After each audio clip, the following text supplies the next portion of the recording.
What's up, Comic Geeks, and welcome to issue 90 of the Script Heroes podcast. I'm Katie.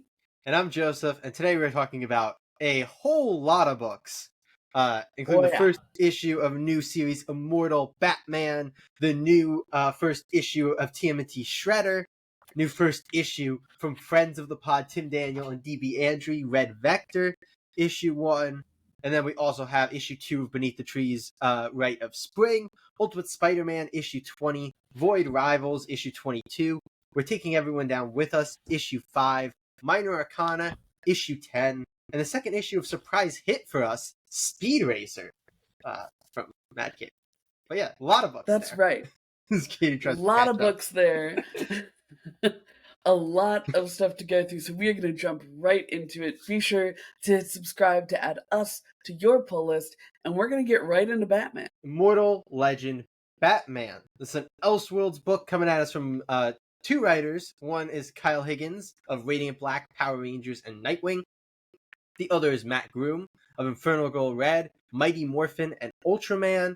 We also have two artists, Erica D. Ursa, who's worked on the Mighty Valkyries, Infernal Girl Red, and James Bond, and the great Dan Mora, who, if you somehow are unaware of, he's worked on World's Finest, Justice League Unlimited, and Power Rangers. We have two colorists, Tamara Bonvillain and Igor Monty, and just one letterer, Becca Carey, all the way through. Yes. So funky. It's Batman meets Power Rangers. If you're interested in our reviews of Kyle Higgins' content, make sure you check out our Radiant Black series. We've been going through the entire series together, including Inferno Girl Red, which is Kyle Higgins and Matt Groom working together, and Erica Durso. No Kyle Higgins, but yes. Yeah, right. But he's doing He Universe stuff. This was a big swing right out the gates, because I was like, okay, yeah, Power Rangers Batman, got it, understood. And then it's actually like, not also Super Power Rangers from what I know about Power Rangers, right? Yeah. But then it was very much like, we are in this kind of like mining town in space, and it's like, okay, we're getting some like rustic sci-fi like Firefly vibes. I'm here for it. And then there was like a mystery element to it too. And so I was never prepared for what the next story beat was going to be, which I was kind of on board for. And then we get to the I'm going to call it a little backup. It's kind of a backup. It's a little like history of the Immortal Legends universe, which I believe is where Dan Mora's art takes over. I believe that is the Dan Mora section. And it is so beautiful. Like, yeah. I think it was the highlight of the book for me, at least personally. Me too. That's really where I was like, oh, okay, this is really rad. I kind of wish we had this information the whole book. Because I agree. I was a little bit like, I don't super know what's going on. I understand why they left it for the end, because there's a real nice cliffhanger at the very end there. Or I guess not cliffhanger, but like a kind of a cool thing. Yeah. I like that quite a bit. Yeah. I think that it's a little... I found the insertion of Stephanie Brown and Harper Row as the original Immortal Legend Robin and Immortal Legend Nightwing a little odd. Yeah. Also, I think Stephanie Brown is a man in this continuity. Maybe? Seems to be the implication, because they make it very clear that Harper Row, like, they say she multiple times before passing it out. But then Robin doesn't seem to have the, like, suit tits that Harper Row did. And then also is not referred to as she before the transfer. So, I don't know if there was, like, a miscommunication. But I think Stephanie Brown is maybe meant to be a man. Maybe she's just, got small titties. It's also just the I don't know. It was. I reread those 2 pages like 3 times trying to figure out if Stephanie Brown was meant to be a man. I mean, they call her Stephanie Brown.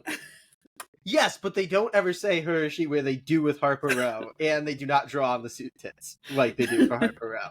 So I don't know. It's I a have little no weird. answer for you.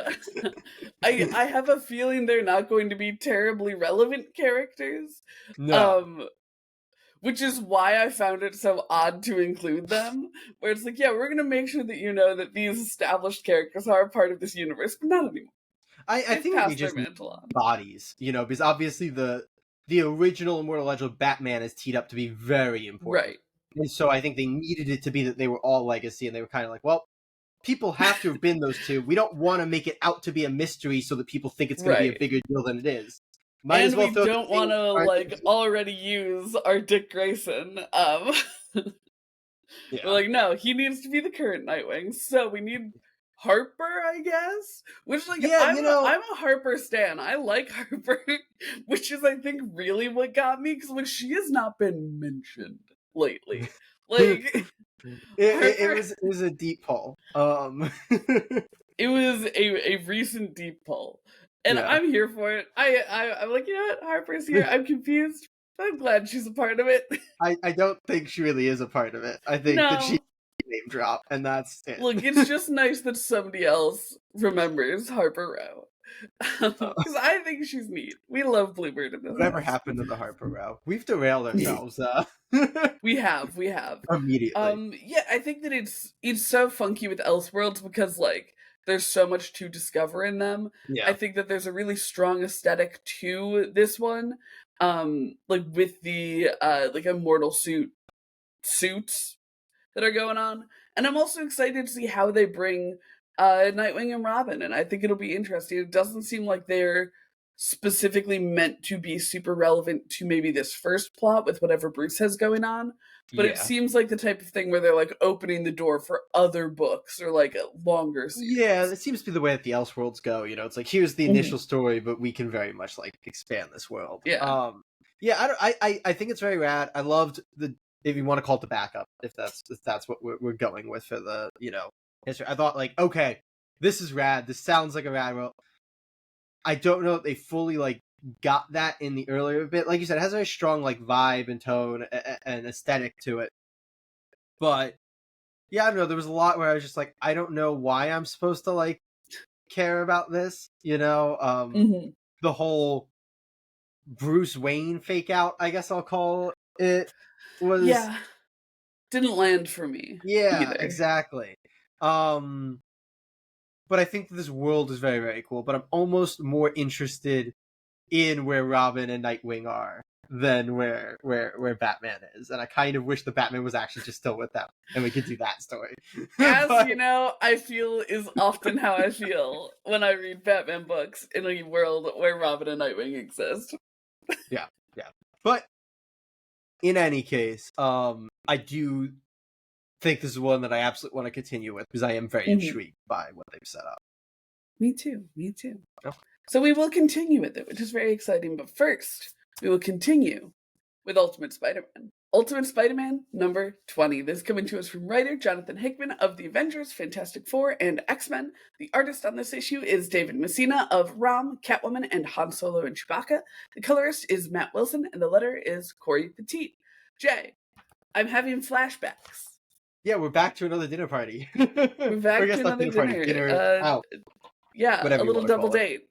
Yeah. Which was, I think, if you've followed the plot at all, well known to be our least favorite issue of Ultimate Spider-Man, by far. Also, I feel important to mention that we are clock's ticking. 4 issues left after this of Hickman's run. I guess of Hickman's. I was gonna say Hickman and Chichetto's run, but honestly, I feel like people should throw David Messina in there when they're talking because he's done a bunch of issues of this run. But maybe he'll still be doing fill-ins even with the new creative team. Who knows? Hopefully. Hopefully. But yeah, clock's ticking, and this issue didn't do a ton, which is a little disappointing. I feel like the best thing in this issue is the Gwen Stacy Mary Jane encounter, which I thought was very, very freaking good. I loved that. It was amazingly well written. David Messina was able to just put so much tension into every moment of it. I loved that. But that was like maybe 2 pages of this issue. Yep. The rest of this issue does very little. It's oh no, what is his son's name? Richard. Richard and Ben, I don't think mattered. Like, I No. don't know that really did much of anything other than, and it didn't. I felt like it was set up to clear up all of the issues we had with Richard's like encounters with Black Cat in the previous issue, and it just didn't. Like, he talks about the fact that she betrayed him, but he doesn't actually talk about like how that made him feel or how he feels betrayed by her. He just says or how he feels like he can trust her again. Yeah, no, he's just like, she betrayed me, but I really want to go see her. And like, it's not played off as like a, two things that are in conflict with each other. It's just played off as like a thing, and it's more about him like not having his suit. Did not like that. I thought basically all the Uncle Ben Richard stuff was actually bad, which is very not rare Ultimate normal for Ultimate Spider-Man. For something to just be straight bad. The dinner party stuff I don't think was bad. I just thought it was mostly pointless. I feel like they were just talking in circles the whole time. Yeah. And it was a lot of just like, I guess, reiterating that Mary Jane is now like struggling with Peter as Spider-Man, which like is important, but I don't think we need a whole issue to hammer that home. And then obviously what she ends up getting to with Gwen, I think, is way more interesting than just like I don't want Peter to be Spider-Man. I think that angle is much better, and I love that. But that is not enough to kind of like fully. And it wasn't given enough. I don't know. I feel like it also wasn't given enough resolution for me. Like, I wanted there to be like a climactic moment in the bathroom, and I feel like the moment we were given was not actually like a productive moment to me, where it's like I like that moment. That's the thing is, I like the moment, but I don't think it did anything for MJ. Like, that's fair. I think it sets up. I think it sets up a conflict for the rest of the arc. Sure. It's hard to talk in circles around it. But that's what I'll say. Because I think that what I'll say about this issue is I think that it was a cool idea to revisit the dinner party with, or I'm sorry, not the dinner party, the dinner date, whatever. They go out to the restaurant. I think we've been calling it the dinner party all across the podcast, even though that's really not what it's ever been. With everybody having all the information that they need now. Like, MJ knows that Peter's Spider-Man, Harry knows that Gwen is Mysterio, and they're like working together to a common goal. But it's less exciting when everyone knows everything, right? Like, I don't know. I don't think it was particularly exciting the first time around. No, it wasn't. But at least that had the tension of like, oh, she doesn't know he's Spider-Man. Oh, she's being made a fool of by her husband. Yeah, I think that it could have been a cool idea to kind of wrap back around on that. But one, it wasn't great the first time around. And two, they don't actually deal with anything at this dinner. No. Like, the interaction between Gwen and MJ is, I feel, the only time that, like, there was actual ground covered and not just them saying things that we as the reader already know. No, there was actually very similar to the Richard thing. There was like the hand waving of the betrayal, where Harry kind of like hand waves that Gwen lied to him. He's like, it's fine. She apologized for saving my life. Yeah, I feel like it's. I like that MJ kind of like finally addressed it of like, okay, we're not supposed to like Gwen at all, because this was kind of the hammer hone issue of me of like, Gwen's like kind of just the worst, isn't she? And I think that's by design. She's supposed to be this like kind of, I don't know, cold bitch, which I say with love, to be clear. I like Gwen a lot. Like, I don't think she's a good guy, but I'm like, oh, she's the worst and I love her. She's so like, she's a little fucked, huh? And I think that we've gotten a good drip of that, like when she and Harry busted up the demon's warehouse thing. Like there's been good build of Gwen's character, but she wasn't enough of this issue to make it feel like it like amounted to anything. Fully agreed. Yeah, Yeah. this was a rough one with 4 issues left. I don't know why that decision was made. Yeah. But we'll see. Maybe the next 3 or 4 issues will be like perfectly paced, and it's like, oh, they did just need a little fill-in issue there. Hope so, hope so. Yeah, But we got so many more books to cover. we sure do. We have to scoot right along to taking everyone down with us. We're taking everyone down with us. Issue 5. The writer is Matthew Rosenberg of The Punisher, Task Force Z, and Uncanny X-Men. The artist is Stefano Landini of The Punisher, Daredevil, and Star Wars. The colorist is the great Jason Wordie, and the letterer is Hassan Atman Alao.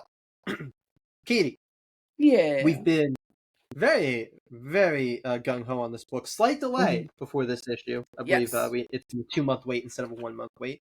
But penultimate issue of We're Taking Everyone Down With Us. This book is so friggin' consistent, man. Like, I feel like every issue of this book has had all of the same, like, elements in it, and they've done such a good job pretty much every time.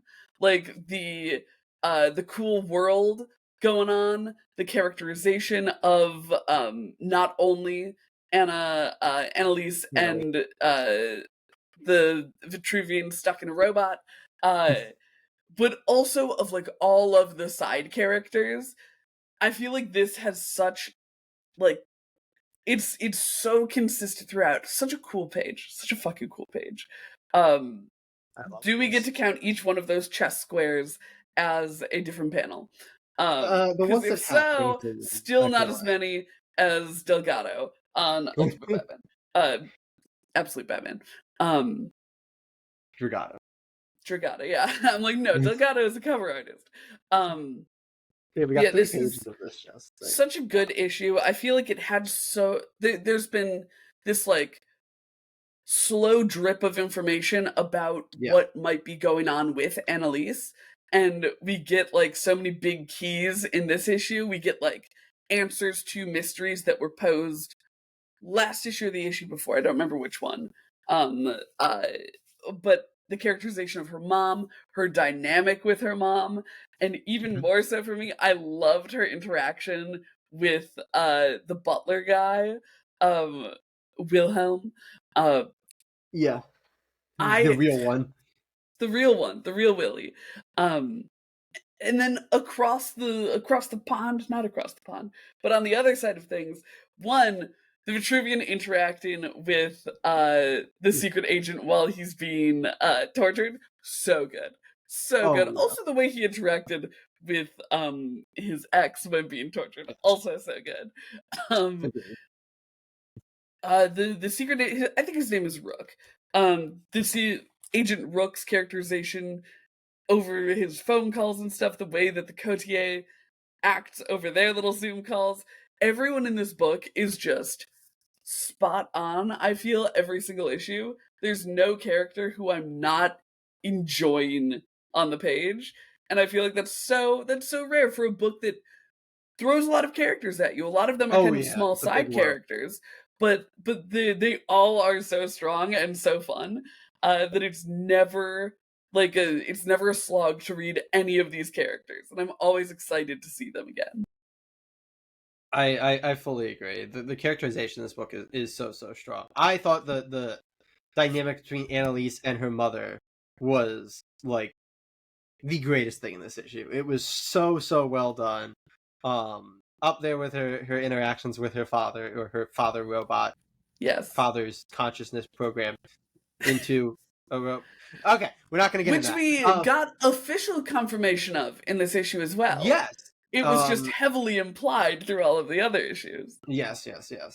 Also, we got kind of the more like bones of how that actually worked and what it means to some extent. And then we got like this connection. There were a lot of cool stuff. Like you said, a lot kind of starts coming out in this issue. But yeah, this has been such a rad series. I do it because it was such like a big kind of like cliffhanger of last issue. So the slight delay, little it hurts. Upsetting. But you know, a month but delay, a 1 month one time delay is far from the end of the world. But like, definitely the place in the book that maybe was like one of the rougher spots for it. Mm-hmm. But yeah, this was a very rad issue. They are doing such a good job with this. This book is so freaking rad, and I am very excited and also disappointed to see it ending with one more issue. Yes. But dear reader, I have a question for you.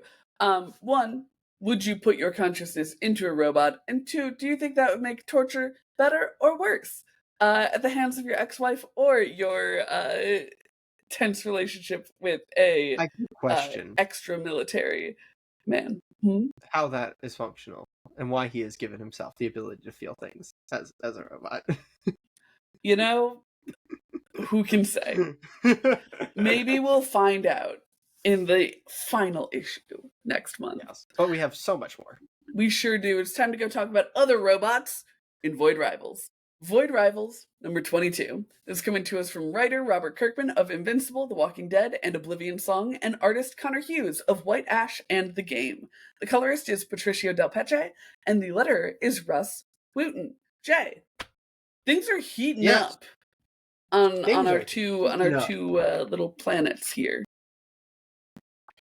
Yeah. This is an interesting issue because in a way a lot happens and in a way a lot doesn't happen. Mm-hmm. As in a lot of physical things happen on the page. But at least with our core team, I don't know that we end that far away from where we started, you know? It's mainly a battle issue, which is always, you know, a fun time, and Connor Hughes does a fantastic job with. I do love the way that he draws Proximus and kind of everything with Proximus. So cool. It's rad as hell. But yeah, I feel like in terms of the battle, I wish there was a little bit more of a sense of like progress to it or like objectives. It's a lot of just like fighting and like now this hero has to stand in the way and here's this villain and like it's cool to see these characters pit against each other. In terms of is Springer the name of the yes, the Transformer that Proximus Switch defense? Like I feel like that'd be cooler if I cared more about Springer for Transformer stuff. I didn't care as much about that fight. What I will say, very short, very small part of the issue. The cutaways to Skuxoid were fucking amazing. Yes. Honestly, I don't know how Skuxoid is went.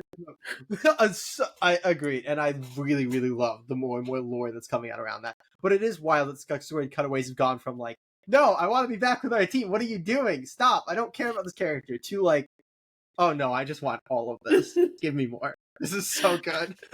I want to know what's happening with the pig man. I want to know what's happening with the pig men. There are so many of them. That's so fair. There's so many of them. But I love what we get. Is it spoilers to say? I don't know how deep we get kind of the reveal of who our Skuxoid is. I think the Skuxoid stuff is fair game. Yeah, so we find out that he's the beta, if you will have it. So while he's not the original Skuxoid, he is the first division, which is pretty cool. And the historically rebellious one. Yeah. Which is very fun. But I like that a lot because it gives him more like connection to it, and then we get into a lot of stuff about his family and his memories, and like you said, heartbreaking, honestly.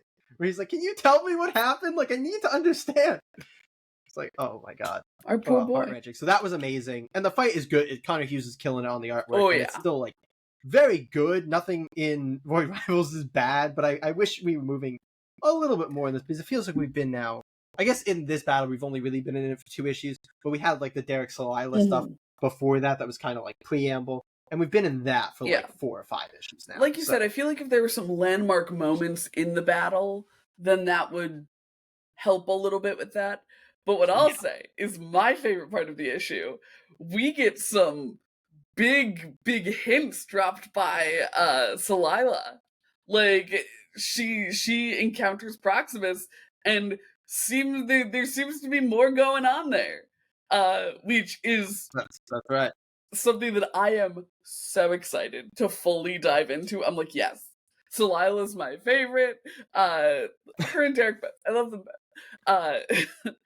Like, I would love some like, because when Derek went home to his father, he got to have kind of a big emotional arc with that, you know, like dealing with his personal life. Whereas Delilah was going off in search of Zertop, which isn't bad. Like, it's important to her character that she did that. But I'm also like, I want the interpersonal drama of Delilah, like outside of Derek. So like, if there's more going, like when we had her in the prison cells with the like kind of nun-like matriarchs, that was so fun. I'm like, yes, I love seeing this, and I would love to see more of kind of that history from her. And I'm hoping that Proximus in this way is going to be able to bridge into that, which I'm very excited about. But yeah, like you said, Connor Hughes really killed it on the art this issue. Like, there are a lot of big battle scenes that have just so much going on. It looks so fun. Like, you really get a sense of armies on a battlefield. And yeah, I just, like you, I just wish there was a little bit more to the actual progress of the battle. Because the battle looks phenomenal. Gorgeous. Beautiful art. Beautiful art. But what is your favorite corner of the Void Rivals universe? We didn't even touch on the, like, snake people at the beginning, who have some sort of horrifying living armor that almost consumed one of them. So big things still coming in Void Rivals. What corners of the universe do you want to explore? Let us know down below. And we're going to chug right along to Beneath the Trees Where Nobody Sees, Rite of Spring. Beneath the Trees Where Nobody Sees, Rite of Spring, Issue 2. Too many words in that title. The writer and artist of this book, of course, is Patrick Horvath, who's worked on Beneath the Trees, Free for All, and Haha. The letter is Hassan Atzman. Allow. Katie, we adored the first issue, which took kind of a different perspective. Here we kind of rewind and follow our normal perspective through. How'd you feel about that? Sam the Bear, Sam Strong. I really liked this issue. Like, this feels like I think this could have been the first issue. I think it was the right call to make the one focused on the Duck sister the first issue. But like, this is what you want to see in a sequel to me. Like, as like kind of the start of a sequel, you get to see familiar characters in a familiar setting as they have adapted to a changing world. Like, this is 8 years after the events of the first book. And one, I love specifically the characterization of I forget his name, but Sam's coworker at the store, his family. Yes. That was so good for me. Like, that was really heartbreaking stuff, because it was really great in the first series as well. Like, his whole deal is like really, really, I think, a highlight for me. And so seeing it come back around and seeing these really lasting impacts from these events on these characters, really great sequel stuff. And also, I love the way that the world is moving on. Like, the first series kind of was like 70s vibe, I think. I don't think anything, like, I think it's more like nebulously in that exactly time like this than it is like hard. That's what I'm saying, like a kind of vibe, like based on like the fashion and stuff. Yes, no, absolutely. I was just kind of like above that, like it's very much like kind of like it's like canonically in this. And you get to see the world moving on as well, so it really does feel like 8 years have passed. And I think that it's something that really works when you're introducing your characters into like a new situation. Like, there are all of these new factors that are directly complicating or, you know, moving things along for these characters. And I feel like really naturally bringing about the events of this sequel series. Like, it doesn't feel like they're coming out of nowhere to me, which is great for a sequel series for me. And the art is all, as always, absolutely beautiful. Gorgeous. Yeah. I'm gonna lightly disagree with you. Sure. I don't love this as a follow-up to the first issue. I mean, it's very well done. Patrick Horvath knows what he's doing with these characters. The characterization is so strong. It's visually great. Like, it's not bad in any way. It's fine, but like Mhm. as a follow-up, I feel like either this or the last issue should have been the first issue, and the other one shouldn't have existed. Like I don't feel That like is they very work fair. together back to back, because one, it means we've covered very little ground in 2 issues. Mhm. And two, I just don't know that this introduced like interesting elements. I don't think an issue's worth. Like I don't know That is super as a fair. full issue this did anything to like, obviously it didn't follow up on the first issue because it's Right. prior to it, but it didn't like do anything to progress that in my mind or to get me like more Mhm. interested in that story. Like that is the hook. I loved that first issue. I loved what that did, and it has me interested in that story of the character whose name I can't think of, but who has the brother that was killed. Like that is so interesting. This doesn't do anything for that. Like it gives you That's super how fair. we got to Sam like planting the seeds and luring them here, but it doesn't do anything to follow up on that. It doesn't do anything to further that plot. It doesn't do Mhm. anything to get you to continue the excitement of that. Like I Because feel it like can't, because it's set yes, before. exactly. In my mind, this would have been a decent first issue. The other issue was a great first issue, and Yeah. this is a bad second issue. In like And how I think that might have look at been a little bit of the vibe that I was getting when I was like, I this could have been a first issue. I'm glad they did the other one first. yeah. But I don't I think they think need that to you're do right this that one at all. Like I think that is very seeds fair. of this and moments of this were good and should have happened, Mhm. but I don't know that we needed this full issue because it doesn't feel like it did a full issue's worth of things. Super fair. Yeah. Yeah. I'm still very excited for the series, especially because now we are caught up with the first issue, Right, and I'm very yeah. excited to see where we go. And again, like Patrick Horvath knows these characters and is doing very great things characterization-wise and all of that. And as you mentioned, the artwork is gorgeous, so it's always great to look at. But yeah, I don't know that I love this as a second issue. I think that's very fair. I think Yeah. that's super duper fair, actually. I just love seeing the Woodbrook. I like living in the little town. I just wish we I'm had just seen Woodbrook biased by how much I following up like where the series we in had general. left off. But yeah, So it's valid. still very good. It is.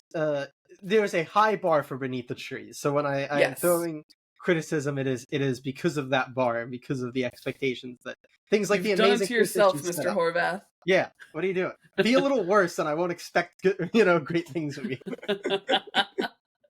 Dear listener, have you read both series? How do you feel about this as the second issue? Do you wish we were focused more on the duck murder plot as well? Let us know down below. And we're going to move along to book from friend of the pod, Dan Waters.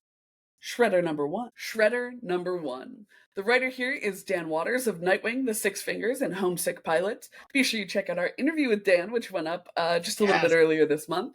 And the artist here is Michelle Bendine of Batman Incorporated, Spider-Man, City at War, and X-Men Gold. The colorist is Marco Lesko, and the letterer is Darren Robinson. Jay, I am so glad that we did a tier list of iconic comic book resurrections, because I sort of understand why they keep talking about worms.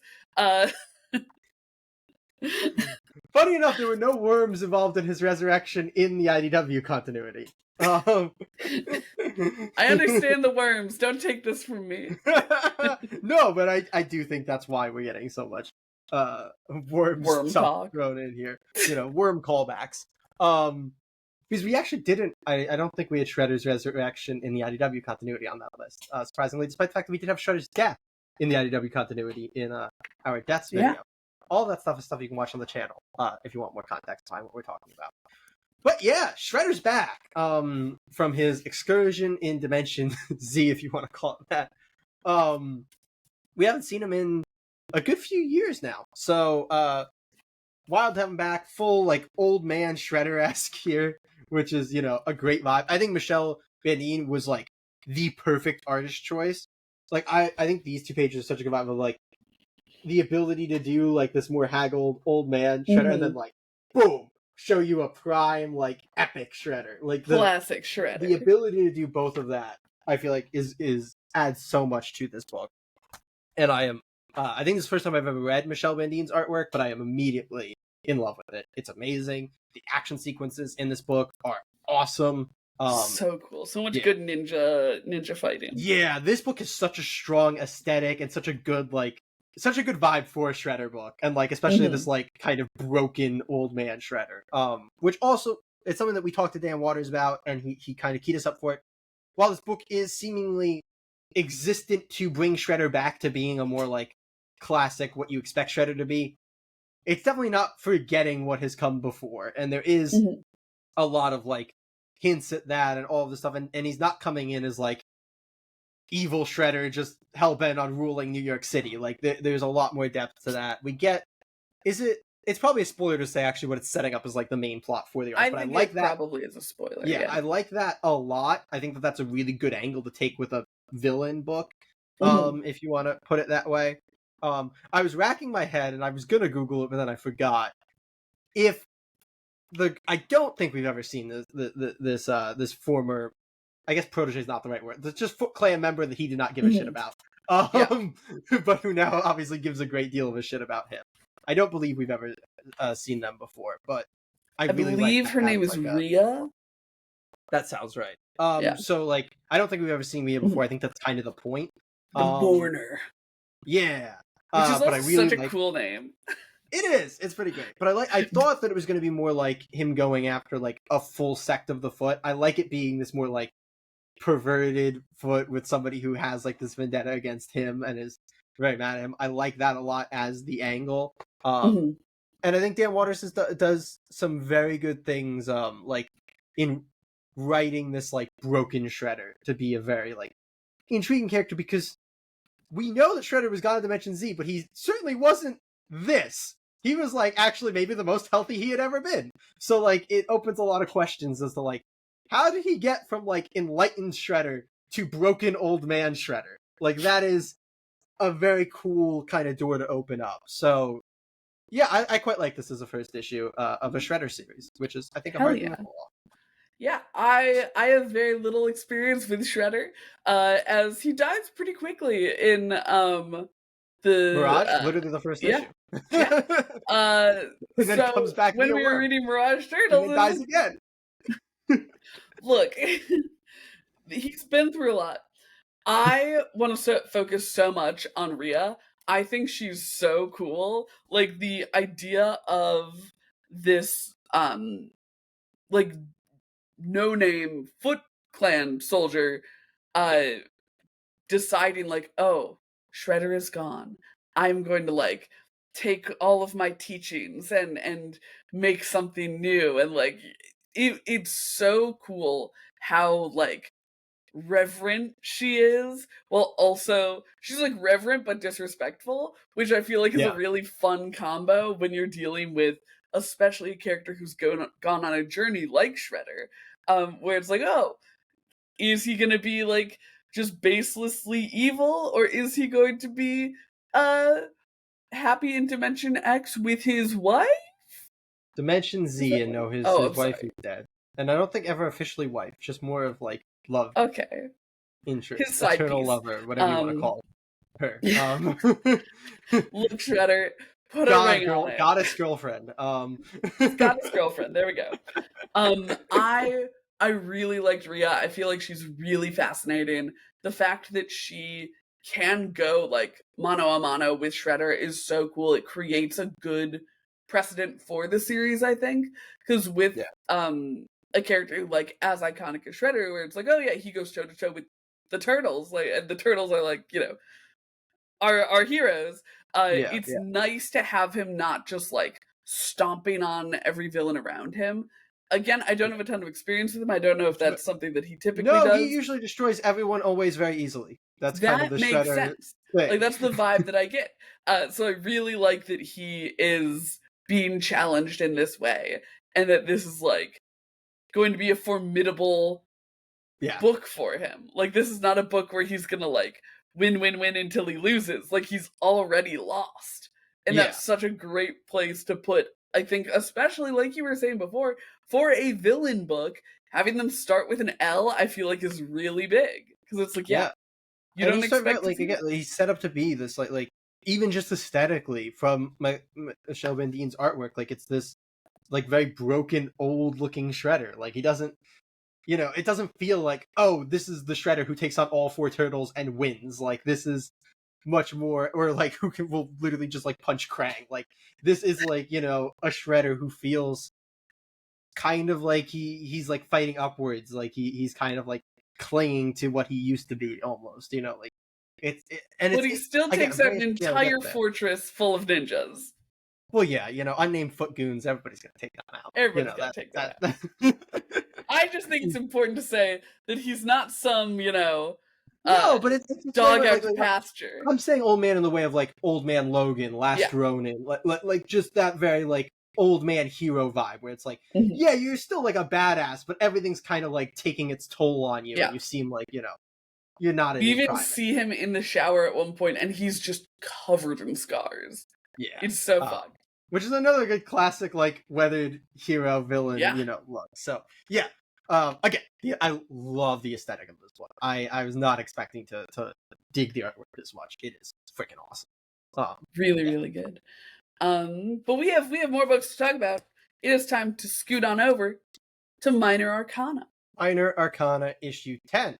The writer and artist on this book is Jeff Lemire of Sweet Tooth, Back Black at it. Hammer, and Maze Book.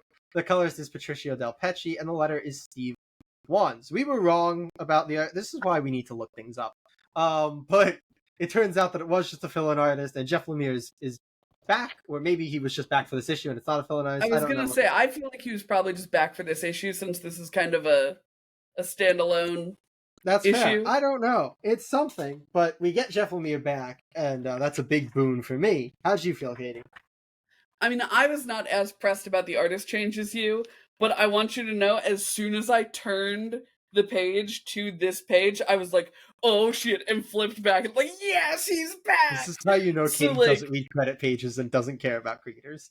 Well, I know that you're gonna read them to me at the start of the episode anyway. But yeah, I was so pumped because while I don't mind the artist change, I think that she captures Lemire's style and tone pretty well.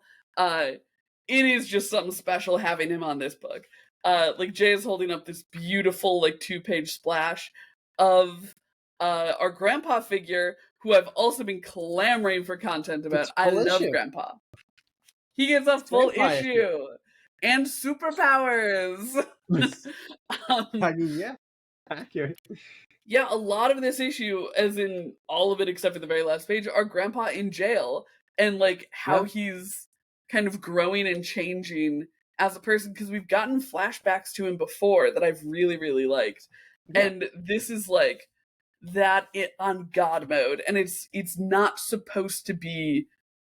A lot of the other ones have been kind of mysterious flashbacks, whereas this is like, no, this is you getting to learn about Grandpa. Yeah. This is who he is. This is Bud, and I like Bud so much. I think that he, especially in Lemire's art style, is so empathetic. Like the way that he broken man, which I feel like is a very Lemire aesthetic thing. He's so good at drawing people who are like haunted. Yeah. As all of his characters are. As all of his characters are. But I also loved all of the like little Arcana bits going around. Like he's got all of these like sigils and symbols that's so fun. And you get like a really I feel like the one thing I really want to show, I can't show it. Yeah, I think this is. I know. Yeah. I'm so mad. But yeah, this is just, it's a great issue. There's something to be said about the fact that it's not, moving stuff along with Teresa or anything, but it's a long series. We have room to do that type of stuff. And I feel like Teresa wasn't moving things along with Teresa, so we might as well do this. Yeah, I'm hoping that this is like cracking this egg open so we can really scramble it in the next couple issues. Yeah, I will say, to kind of harp on that, to hit the one like, I don't think it feels like we're 10 issues into the series. Like, that's kind of like a crazy thing to me to look up at the number 10 and be like, we have not done 10 issues worth of stuff. Yeah, the funky thing is I feel like the first 6 issues felt like 6 issues, and then we got to the next arc and I was like, we're kind of stalling a little bit. Yeah, I agree. But yeah, I love this. I think this is one of the best issues of Minor Arcana that we've gotten so far. I think it being And I think this is something because I think that there is something to be said about having like too much runway, and maybe Jeff Lemire has a little bit too much runway on Minor Arcana to Yeah. like do little like side quests and excursions. But I And I think that think we then might when he have says talked like, about that at the very start of the series, where we're yeah, like, "Oh, because I this." think we also said like, despite you saying the first, I think we said at like the end of the first like several issues that it felt like one issue. Like I think that That's fair, there were but it several. felt like there was it felt like it was moving a lot more than Yes, it does. Yeah. I agree with that. But yeah, but I feel like then when he gives himself the challenge, like, well, it's a one shot, so I have to cover all the ground here. It's like, oh, that like rises the level because like Yeah. now he has to work within. There's something to be said about constraints actually bringing out like greater creativity sometimes, and I feel like Absolutely. this is maybe one of those examples where it's like I think this is the best issue of Minor Arcana. This was phenomenal. I feel like I care more about Bud now than I care about Teresa, like after 9 issues, which is maybe like, you know, a thing. But again, there has been a lot of great stuff, but this is not me like trashing the rest of my. But I feel like this is just me going like, this is the level I want all of Minor Arcana to be at Yeah. because it's freaking Jeff Lemire, and I feel like it should be at this level. And I feel like it's reached that level in a number of issues. It's just Yes, not there was consistent at the hitting that. issue where With like the little Teresa was brother who in. was missing. No, is that the one where she ended up in like the afterlife? It's the one where she ends up like in the afterlife. I think it was talking to that woman's husband, right? Yeah. Yeah, that We one was also really really liked the one where the girl's brother yeah, went missing when they were kids. So like yeah, there are really high yes, points in Minor Arcana, and absolutely. this is totally one of them.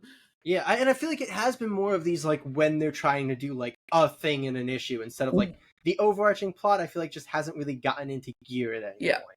And I'm with you. I hope that I'm hoping that the reason for that was because they didn't want to like do too much before they revealed who Bud. I'm saying that it's just Jeff Lemire right now. Obviously, we Yeah. have the other artist on a couple issues, but it's almost as if Jeff Lemire didn't want to like do too much before we kind of pulled back the curtain on Bud and like what he can do and who he is. But like there was no reason that this had to be issue 10. I fully agree, but my hope is now that we have this, like you said, that really lets us kind of kick into gear and go like, okay, now we get to connect Teresa to this and start doing like the big things that you know happen with you know Arcana. You know, like well, let's get out of Minor Arcana and get into Major Arcana. No, That's a different type of tarot deck, actually. You fool. Can I quit right here? No. No, not allowed. No, I love this issue. It was really, really good. It makes me very optimistic for the future of Minor Arcana, especially if Jeff Lemire is going to be handling more of the art duties. I don't know if that's going to be the case, not. but I hope that it is. Because yeah, this is just a reminder of how much Jeff Lemire's artwork can like add to. Absolutely. Dear listeners, have you been reading Minor Arcana? Do you like this one shot, or do you want to stick with the regular thing? Because obviously, like we said, we didn't get to move forward with Teresa, even though we did get to move forward with Bud. So it is kind of a continuation of the problem that we've had, even though it's a really good installment. Let us know how you feel down below. And we are going to move right along to Speed Racer. Speed Racer number 2 is coming to us from writer David Pipos of Space Ghost, Captain Planet, and Punisher. The artist is Davide Tinto of Ultraman, Star Wars, and Commanders in Crisis. The colorist is Rex Locus, and the letter is Buddy Boudin. Jay, we were super surprised by how much we really liked issue 1 of Speed Racer. We were, yeah. I think it was very much something we were expecting to read the first issue and then kind of be done with it. But it really grabbed us. It was really, really good. As if it had giant pincer claws. That is a reference to the race. To the book we just read. Yes. In case you have not read it yet, and you were very confused as to why Katie went full crab. You never go full crab. I have not said anything of value yet. No, correct. This was a very good issue. I don't think it was quite as good as issue 1, but that was a high bar. I am so intrigued by like the lore of this world, and that's one of my favorite things in a comic book when I get really into like wanting to know. And I'm like torn between literally wanting to go watch the show to learn more about the lore of this world and like waiting to just let the comic do it for me. Because we get Speed, which is still such an odd name to be your actual name. Well, every time they say like the Racer family, or they mention like Rex Racer's brother, Speed Race, I'm like, none of you think this is weird? It's such a weird name. They were Um, ready for it. They uh, named him that for a reason. he goes to the qualifying race and he has to like find a team to join, which I really like. Just like that component of it, like, okay, there's Mhm. teams and you have to have a sponsor and you got to become part of it. And we get like the they're called the cat team, right? Is that the Yes. yeah, the cat team. We get like the tension and the lore there, which I really like. And then we get it's Trixie, I believe is her name. We learned that she is actually one of the she's in the family that owns one of the sponsors. So that tied Mhm. in, and that was a great interaction as she was just not happy with Speed at all. And I enjoyed No. that. And then we get another very good race. I don't think it quite lived up to the street race, but I think street races are just inherently a little bit more Right. exciting. But I still thought it was very good, and we've talked about how hard it is to do car chases races in comic books. So that was very good. And I am so intrigued by. I'm not gonna like hit too much, but I'm so intrigued by Racer X, and I'm really Right. excited because the next issue is called Speed Racer versus Racer X, which has me like very excited. Me too. Like from the beginning, Racer X is what's really grabbed me. Like Yeah. I mean, like the way that Davide Tinto draws him and the way that David Pepos introduces him and like has him lurking around creates such a good sense of like rivalry, which is even better since Speed doesn't know about him or hasn't met him or at least hasn't interacted with him on the page yet. And he looks so cool. He has such great dialogue, even though he's like just monologuing to himself. And I feel like he's like there's just really great groundwork happening with him that is what's like really got me excited about the series. I think Yeah. that the stuff with Pops is like really good heart happening, and I like that it gives No, really, really bad heart. That's actually the entire motivation of the book. Jesus Christ. Oh man. But the family dynamic is great. And Yes, I yes, like that it gives Speed like a really strong motivation to do what he's doing. fully agreed. Because I think that if it was just like, I want to be the best, there would be a sense of like, okay, but you are like the best Whatever in the was. street racing. Who cares about these professional Yeah. fuckers?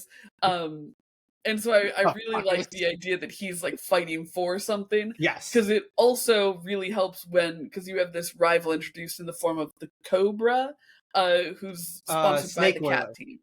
Yes, Snake Oiler. This is a great name. Such a good name.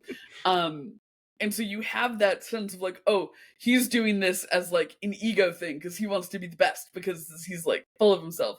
And I think that if Speed was also motivated by something like that, it would be a much less interesting tension there Yes, because like Speed is absolutely. fighting for something, uh, and that like gives such a good sense of just we're rooting for that guy, right?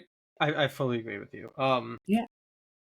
Yeah, there's like multiple layers to his motivation, which is really nice. You have like the living up to the brother. You have Yep. obviously bad heart. No, needing to pay for a heart transplant for his father, which is they threw the number all the way up there at $1 million. So there's no Hey, so nobody could sit there and go, well, couldn't he do this up? Like, no, no, no. you're not making that in the street races. Yeah, there's no. They put that way up there, which is I think a good move as well. I love how shamelessly this book is like a cartoon in comic book form. Yes. Like Mhm. I don't want to say like the big thing, which is like the culmination of the race, but that is just such a cartoon thing. That he ends up doing at the end there. So good. But yeah, this book feels like a cartoon in such a like fantastic way. Mhm. And I feel like that's part of the appeal of it. Even as somebody who hasn't watched the actual cartoon, I'm still like getting the cartoon vibe from the comic. Absolutely. Is really really great. But yeah, I'm really enjoying it. Super This has super been very great. good. But you at home, have you watched the old Speed Racer media or the newer Speed Racer movies? Because I think there was some recent ones Are there? as of I have like no a idea. couple. No, it might have been a couple decades ago actually. Oh, I genuinely have no idea. So you could be like, this is fully you The do. good news is Jay believes me. Yeah, I do Are you fully. a devotee of Speed Racer, or are you new to the universe like us and just along for the ride? Let us know down below and what you think of the book. And we're going to move on to our last book of the episode with Red Vector. Red Vector issue 1. The writers are the team of Friends of the Pod, Tim Daniel and DB Andry. They worked on Morningstar, Crush Depth, and End After End. The artist is Chris Evan-Hughes, who's worked on G.I. Joe, Winona Earp, and Magic the Gathering. The colorist is Shajan Wahers, and the letterer is Buddy Bedoin. Katie, talk to me about Red Vector issue Most 1. important panel in the entire issue. Look at how cute this dog is. Look I at how thought you were cute going that to dog do is. the first splash with the dog just chilling with tongue out and the sunglasses. Also so good. Also so good. Also so good. We love a dog wearing sunglasses. No, this is so fun. Like, we start with this big kind of space opera epic scene, and Yes. I feel like that really tees you up for what you think the book is going to be. And then you come down to Earth, quite literally, and it goes in a completely different direction, which I am so on board for. Yeah. I think that I had heard DB talk about it, or maybe we talked to him about it at some point. It's like I knew what we were Yeah. in for with this book, but it was still such a like fun turn to go from space epic to Spaceman just got tased. Like, it's such a good kind of like grounding moment, and I think that it sets the story up to one be like really distinct from other space epics, because like there is kind of a formula to, you know, spaceship combat and all Yeah. that. Yeah. Uh, Absolutely. and so like it's something that it's hard to riff on when you're in that setting, because there are so many things that are such deeply entrenched tropes that they've become like rules of the setting, where Yeah. like if you go away from them, it is like almost jarring when you're reading it, because you're Right. used to these things that are established across many properties. So bringing it down to earth, I think, is so fun and such a good twist on a like really familiar type of story. And I absolutely adored every single character that showed up. Absolutely agree. Especially as we get deeper into the issue. Like, I enjoyed the stuff from like the kind of talking from the bridge type deal. But Yeah. once we get down to like them actually interacting, our three main characters kind of on Earth doing their thing together, I think that's where this book like really came alive. And Fully agree. I think that it's really really fun to read, and I think that there's a lot of charm in this Yes. book.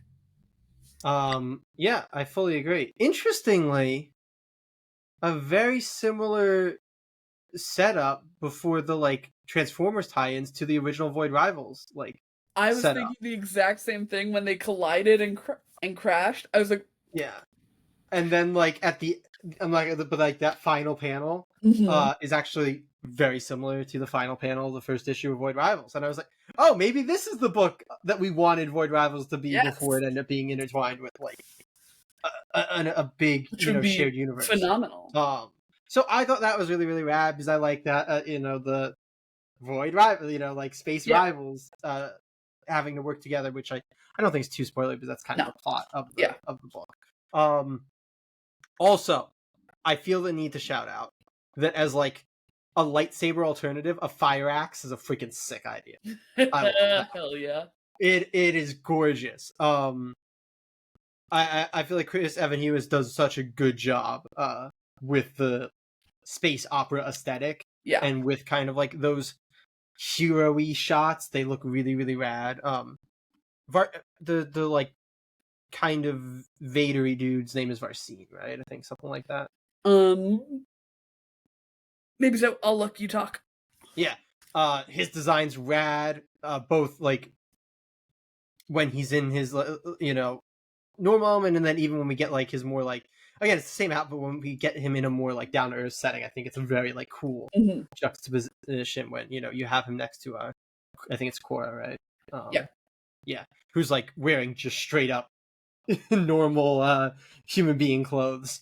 So I like the aesthetic of this book a whole lot. You mentioned how good the characterization is in this issue, um, which is I think such a important thing to do when you're doing something that can be very vast in scope. Giving us these Mhm. characters that we're actually going to like really connect to and care about is really great. And when it's going to be revolving around these two kind of opposing characters, and then our one character kind of has to like deal with that, giving them each their strong personalities so we know how they're going to like clash and intertwine, I think is so important. So I thought this was phenomenal. I really love this first issue, and I think it's becoming a thing on the pod where sci-fi is really my vibe, Oh and this yeah. is no different. I love this. I love Red Vector issue 1.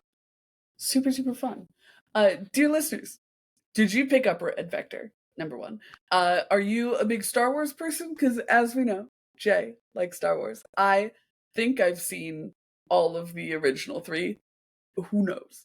Um, and it hit home for both of us, this very Star Wars inspired book.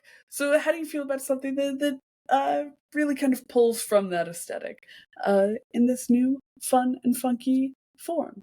Let us know down below. And we're going to move along to the most important part of the episode. Always. It's time for the pull list rec. Jay, do you know what you're going to pick? I have no idea. I know what I'm going to pick, and it's because I anticipated that you would know that what you're going to pick. So I'm going to kind of paint you into a corner, I think, by going first. And I don't I'm want going to to be give painted into a corner. my pull list rec this week to We're Taking Everyone Down With Us number 5. Such That a actually didn't help great me at build all. of a penultimate issue. Such great characterization throughout the entire series. It was a bummer that it was a little bit delayed, but it wasn't so delayed that I felt lost coming back. And I the entire dynamic with the mom. So, spot on. Amazing. I agree with you. It was very good. It was a book that I loved. It wasn't one of the two actually that I was debating between right now. So not super helpful. Well, But then you better pick I'm quick.